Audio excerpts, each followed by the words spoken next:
to Voices from the Valley, a podcast of the Community Foundation for the Fox Valley region. I'm Amy Spreeman. And I'm Carolyn DesRosiers. Today, we are revisiting a topic we first told you about last year, our many recreational trails that connect our communities throughout the Fox Valley region. Did you know that the urbanized areas of Calumet, Outagamie, and Winnebago counties have more than 340 miles of trails with an additional 1,294 miles of sidewalks? Wow. Well, who uses these trails, and are they accessible to all? And what should we be thinking about when it comes to making improvements so that more people can enjoy all that our communities have to offer? Well, there are a number of trail projects coming up soon, so we're going to update you in a little bit about what's next. But we're going to start with a few programs in our area that are already making a difference for people who might otherwise not have the ability to access these trails. An initiative called Make the Ride Happen, a program of Lutheran Social Services, and Cycling Without Age has introduced a unique ride on board something called a trishaw. Picture it as a rickshaw on wheels. We caught up with Cheryl Zadrazil, who explains more.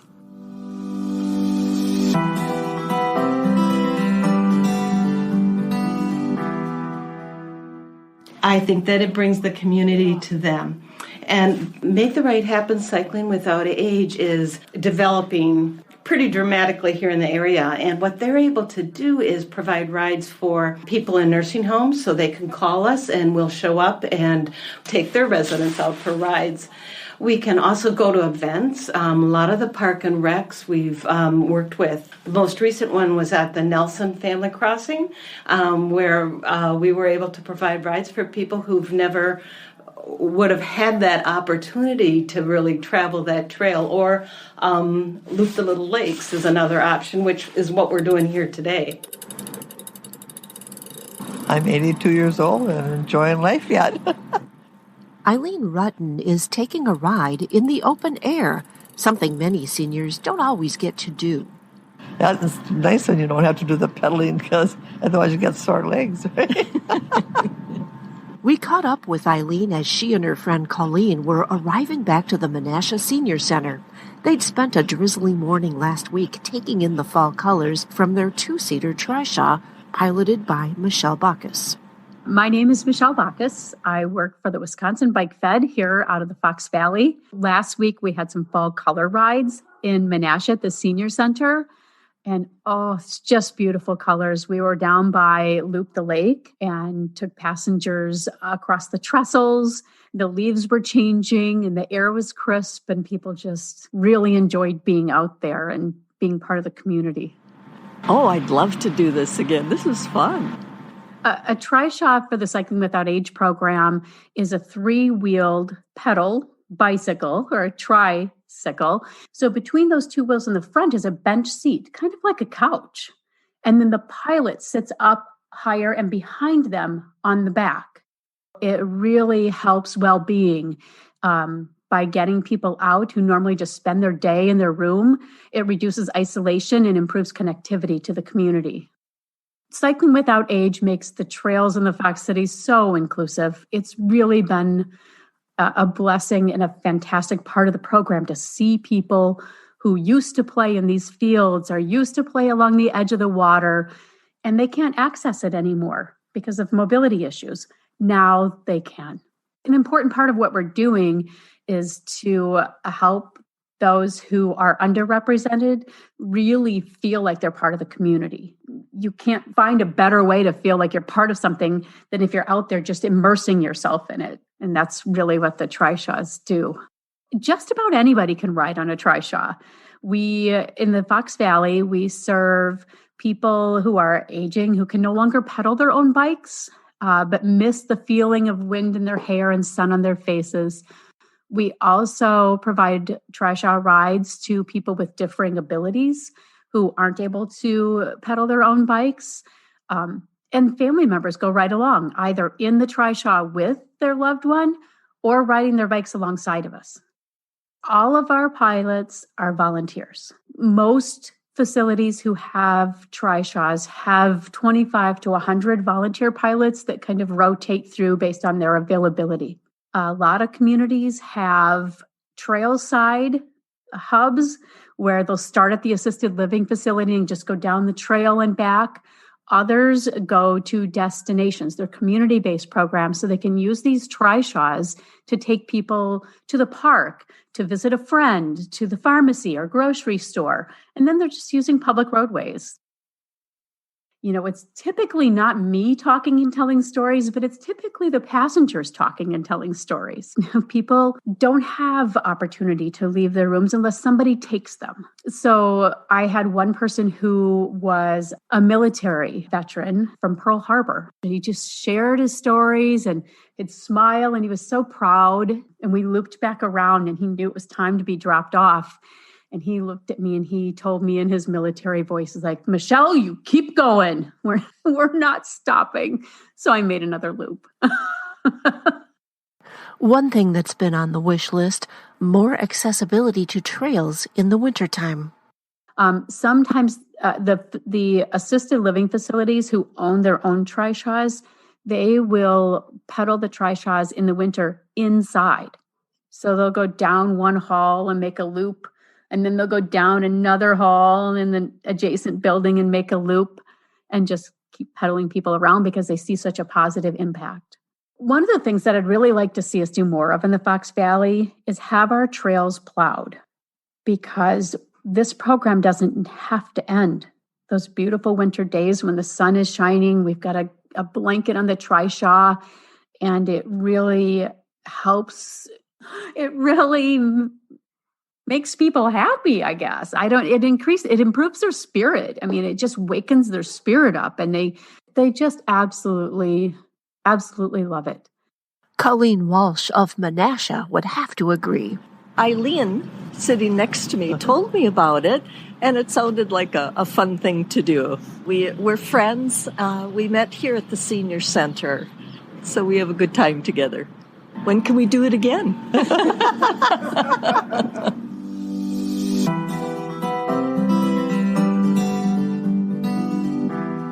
The Community Foundation for the Fox Valley region is a great resource for making a local impact while simplifying your charitable giving through a tax-deductible charitable fund. Perhaps you're passionate about certain organizations or want to support causes such as education or pets at the animal shelter, or you're interested in addressing the greatest needs of the community. When you partner with us, we'll share our local knowledge so that you can make a difference today and always. Learn more at cffoxvalley.org.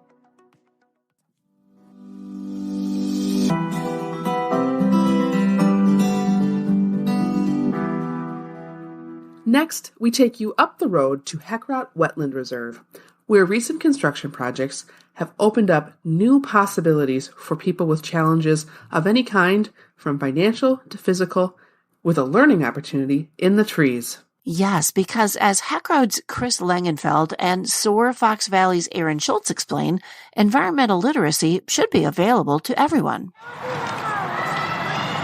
We're striving to be inclusive simply because it makes sense. What Heckrot's done for SOAR participants is created that opportunity. I mean, we have taken youth out, we've taken adults out. We're always looking for the populations that maybe people aren't thinking about, that aren't included simply because they're not thought of. So once we start thinking of them and think about Heckrot and what we have the ability to do and accomplish here at our facility, and purposely expand that like we did reaching out to SOAR, that's when it gets really exciting. That's when the dreams start happening, because you're just asking people, what would you like to do? And let them fill in the blank, and then we service their needs. It's incredible. People living with a disability don't always have the same access that other individuals do and other people do. Like, this partnership with Heckrot is amazing because Heckrot is fully accessible. So our participants, youth and adults, are able to get out, get into nature, and reap the same benefits that we all do. So we are going to become experts on the critters that live beneath our feet. I'm Janelle Jung. I'm around 23 years old, and I love Hedrick because I get to see how many different animals there are. Here you go, Janelle. Good So job. this looks like a worm, but with many, many, many, many legs. Can I see? Yeah, That's of a course. millipede. It is exactly right. It is a millipede. Nice job. Nice. My parents first got me in Green Bay, but before they could take me home, I had to go to the hospital because I had some sort of a seizure. But after a while, they were able to bring me home. My name is John Jung. I'm a father to Janelle Jung. I think it helps her a lot just getting outside and enjoying nature. So we are going to go on a critter scavenger hunt. It looks like it has legs. Mm-hmm. So, yep. I think you're right. Nice. Awesome find. I'm really good with animals. I just have this magic touch that makes them feel calm. And I know that's not like in any other disabilities, but like if it's a snake or a bug or another dog, I'm still able to calm them down quite easily. That's a really good gift to have. A lot of people don't have that. Yeah. And what is it about going out on the trails? What do you like to see when you're out here? All the different color leaves, deer, and maybe a few turtles or frogs. You know, diversity is also ability. And for individuals living with a disability, having access to nature is beyond important.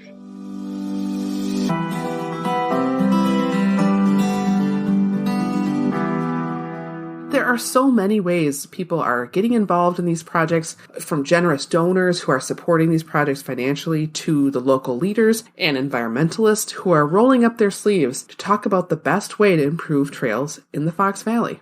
That's right. We recently announced a $2 million grant from the David L. and Rita E. Nelson Family Fund to create the new Nelson Family Fund for a trail to High Cliff State Park. Now, this new fund will support the creation of a pedestrian and bicycle trail connecting the Fox Valley to High Cliff, as well as all the collaborative work with local municipalities and agencies to complete key trail sections to connect the existing patchwork of trails for a safe route. High Cliff is just one of many new projects in the works. Yes, Amy, and that project actually came out of the Fox Cities Trail Summit we sponsored a couple years ago through our Community Vision Fund, formerly called the Bright Idea Fund, which was hosted by Fox Cities Greenways and the East Central Wisconsin Regional Planning Commission. We encouraged the community who was at that summit to dream big, and dream they did. We'll put links and maps on our website so you can see all of the projects that are being planned. You know, it's one thing to have a beautiful network of trails, but if not everyone can access them or feels unwelcome when they do, we have a problem. That's why this time last year, we sat down with someone who spoke at the Trail Summit, Jason Brozick, the Stephen Edward Scarf Professor of International Affairs and Associate Professor of Government at Lawrence University, and we talked with him about environmental justice and transportation equity. That's right, Amy, and after we revisit this segment, I'm super excited to tell our listeners how the Community Foundation is helping to continue the conversation and move to action around the topic of inclusion in the outdoors. Here's what Jason had to say.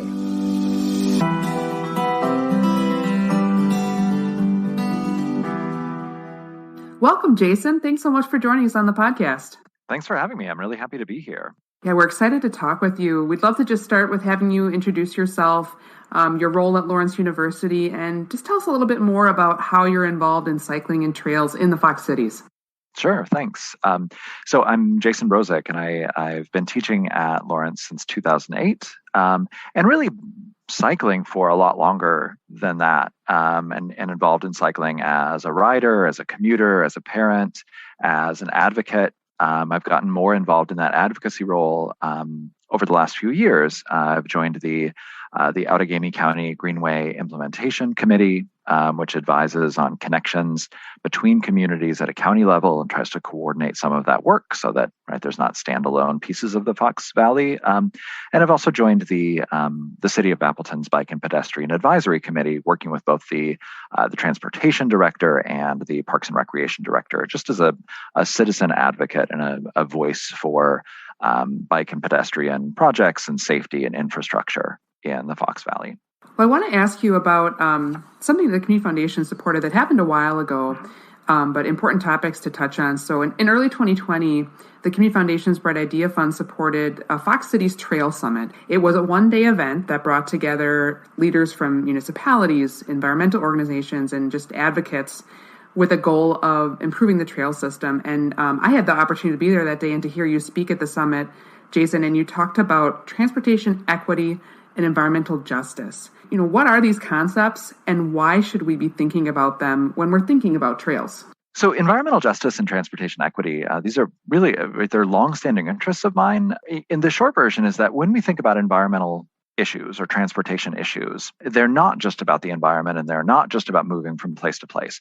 They're connected to equity, they're connected to race, to civil rights in ways that we can't and shouldn't even want to try disentangling. The basic idea of environmental justice is that justice is a redress for injustice.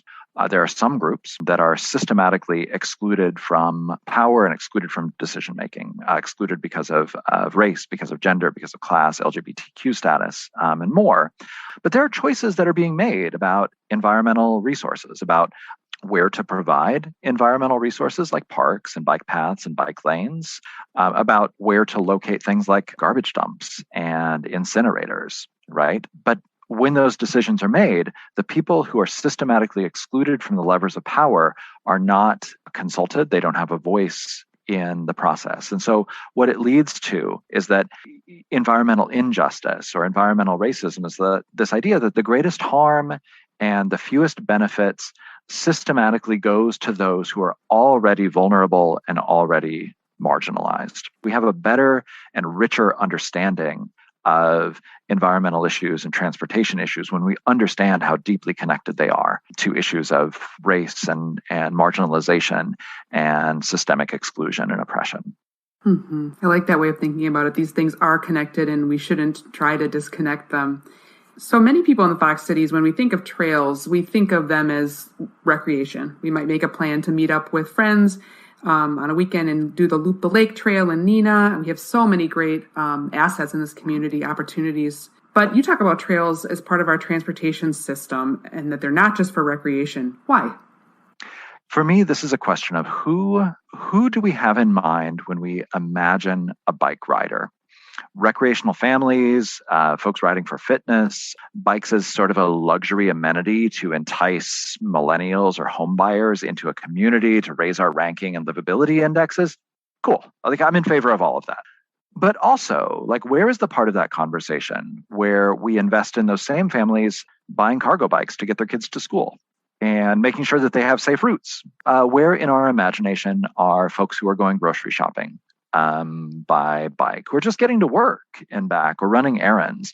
Are we treating those transportation issues as important areas to invest in? It may not be the same populations of folks that are commuting by bike or grocery shopping by bike as are taking family bike rides along the river. There may be some overlap, but there are probably different populations. Maybe they're different by gender, maybe they're different by race, maybe they're different by class, but we ought to be thinking about those things. And we ought to be thinking about the different experiences that people have in different places. You mentioned People for Bikes survey when we were chatting earlier. And they sent a survey just a couple of days ago where they asked some questions about experiences with bike commuting. And one of the questions was, sort of, on a scale of 1 to 5, how fearful are you of getting hit by a car? Really typical question, common concern for a lot of cyclists. But they also asked a question. They said, on a scale of 1 to 5, how fearful are you? How concerned are you with getting harassed by police when you're riding your bike? And I love that question because that, for me, says that this is an organization that's really thought about transportation equity and the experiences that marginalized communities might have on their bikes and when they're riding. There's an author whose work I really appreciate named Melody Hoffman. And she does work in the Twin Cities and in Milwaukee. And she's talking to communities of color, Black and brown communities. And the response she gets from riders is, look, I don't need a helmet. I don't need a free light from some organization. What I need is for the police to stop hassling me when I'm just trying to ride to work. And that is not an experience that a lot of white middle-class cyclists have. But if we don't understand that experience, then we're missing this whole piece of encouraging more people to ride. So, Jason, the city of Appleton did a trail master plan in 2017, and part of that was an equity analysis. And one of the things they found in that analysis was that there was some disparity in who has access to trails in our community. Can you say a little bit about that? Yeah, that was my read of the report and the plan as well. That if you think about a heat map of household income in the city and a heat map of where the investments are in things like bike paths, those heat maps may not align very well. That those areas of the city with the most resources, the most financial resources, often get the most and the best bike and pedestrian resources. Now, part of that is who has influence over city decision makers, right? Who has the time? Who has the English language proficiency to come to city meetings, to write letters, to advocate for bike lanes? And so, for me, it comes down to what do we do about this? And this is where I really do appreciate that the city's equity analysis and the Trail Master Plan does specifically call out those with limited English language proficiency as an underserved community because of this input issue. And what it asks the city to do is reach out and actively engage those communities rather than simply offer opportunities and hope the right people show up. Yeah, we have to change our way of thinking and our actions around some of these issues. Right. So along those lines, what are some of the ways trails could be more accessible to all people in the Fox Valley region? Yeah, I think that's a great question. And this is really the heart of it, right? It's about who feels like they belong on bikes, who feels safe on bikes. There's sort of this spectrum of folks who ride, from fearless and confident riders over here that really don't need any bike infrastructure at all. They're happy to ride on the streets. They'll point out that bikes are vehicles in Wisconsin state law, the same way a semi-truck is a vehicle in Wisconsin state law. And so, right, I'm going to ride on the street as I am legally entitled to do. All the way over to the other end of the spectrum, where there are folks who are interested in cycling more, but really concerned about their safety, concerned about how they'll be treated by other road users. And those are folks who would really benefit from protected and separated bike lanes. I think a lot of the work in the Fox cities is moving the scale of who is comfortable riding on the streets. And I want to keep pushing that, right? I would love to see more efforts to reach those folks who are interested but concerned and convince them that it's safe and comfortable and family friendly to ride on the streets. So that's part of the answer to making cycling more accessible, is having better infrastructure. If you make cycling easy, if you make cycling safe, then more people will do it. It's if you build it, they will come. And there's this line I love. It's sort of dumb, but I'm going to lay it on you anyway. That you can't make a plan for a bridge. You can't gauge the interest in a bridge by how many people swim across a river. You can't gauge how many people will ride based on how many people are willing to pedal down Wisconsin Avenue. You build the infrastructure. You do it because it's the right thing to do, and then people will start doing it. You don't wait for people to start doing it and then decide 5 or 10 years from now that you'll build it. You make these infrastructure investments because it's the right thing to do. There's this concept of 8 to 80 cities. It's referring to an age range that people should be able to ride around a city independently and safely from the time they're about 8 to the time they're about 80. If you can design a city where 8-year-olds and 80-year-olds both feel comfortable walking and cycling on the streets, you've designed a sort of an accessible, livable city. There's also this work that city planners and city officials need to do. One of them is really thinking about accessibility of meetings and outreach and whose voices are missing. That when you host public input sessions at 3 p.m. on a Tuesday, who doesn't have access to that? Who doesn't feel like their voices are welcome in a situation like that? But it's also about the diversity of organizations, right? Who, if there's a Hmong speaker who has some thoughts on trails and access, right? Is there someone in the office who can speak to that person in their own language? So it's about the diversity of organizations. It's about the accessibility and the active pursuit of missing voices in the decision-making process. And for me, it's really about building this infrastructure because it's the right thing to do, and not as a response to demand. Thank you so much, Jason, for taking the time out to speak with us. I can feel your passion for these issues and just really appreciate all the leadership that you provide to the community so that we can have an accessible community for everyone. Thank you. Well, thanks so much for having me and for hosting this conversation and the other folks you've talked to. I'm really excited to listen to those conversations as well. Thanks so much.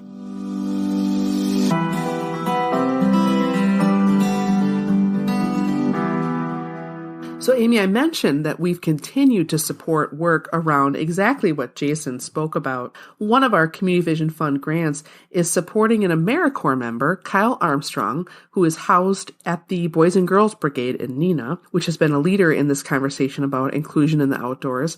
And Kyle has been doing research this summer to better understand the relationships that marginalized populations in our area have with the outdoors, identify solutions, and just raise awareness about this issue. And we're excited to invite our listeners and anyone who's interested in environment, recreation, or inclusion to an event on Thursday, August 23rd from 2:30 to 4 p.m. at Bubolt's Nature Preserve, when the Inclusion in the Outdoors report will be released, and we will start to look forward to what can we as a community do to make the outdoors accessible to all. For more information on the research in the event, you can check out the Inclusion in the Outdoors link in our podcast notes. Well, that's going to wrap up today's episode of Voices from the Valley, a podcast of the Community Foundation for the Fox Valley region. Thank you for tuning in. We'll see you next time on Voices from the Valley, a podcast of the Community Foundation for the Fox Valley region.